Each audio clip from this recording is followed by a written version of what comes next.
débarqua à La Chaux-de-Fonds en mai 1857. En pleine fête, là. C'est ça, le jour de la fameuse fête qui consistait en une sorte d'exposition des créations fabriquées par les paysans horlogers durant les rudes hivers.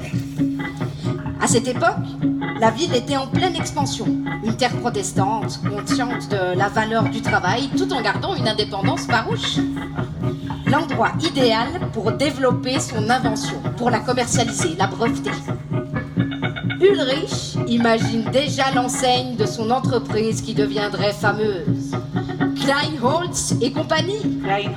Kleinholz. Pour que plus rien ne tombe. Son invention, donc. Des pinces en bois avec une rainure centrale assez courte et légère, bien que solide. Elles permettent de garder ses draps, ses pantalons ou tout autre habit solidement sur les cordes pendant le séchage. Fini les nœuds qui détériorent les tissus. Le vent qui fait tomber les draps propres dans la terre séchée. Fini, ça tient. Ulrich arriva à La Chaux-de-Fonds avec 2 valises remplies de ces objets inconnus. Mais il s'agissait d'aller vite. Du tintamarre de la révolution industrielle jaillissent une myriade d'inventions permanentes. C'était le siècle du chemin de fer et de la photographie.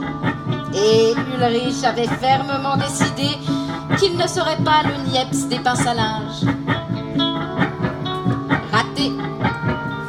Pauvre Ulrich! Si la pince à linge a certainement été inventée par une communauté protestante dans le sud de l'Angleterre autour de 1834, elle s'est ensuite développée au même moment dans des endroits du globe différents, notamment en Bavière et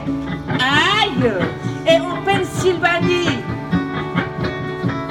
Environ 197 demandes de brevets auraient été déposées au cours du 19e siècle. 197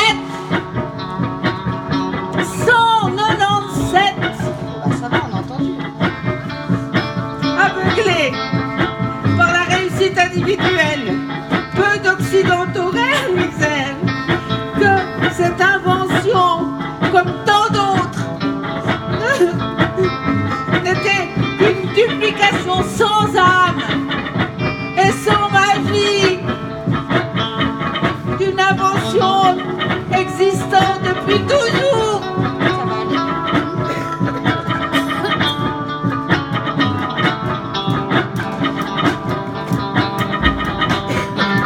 Ouais, mais précisément, elles viennent d'où les pincettes? Hein? Enfin, je veux dire, c'est qui les fabrique? T'as déjà vu une marque, toi? C'est quoi? Un monopole? Le seul objet de consommation entièrement communiste? Non mais c'est vrai, il n'y a jamais d'indication de provenance, de lieu de production, je sais pas moi, de date de péremption. Hein? Ils utilisent quel bois pour fabriquer les pincettes? C'est quand même étrange, hein?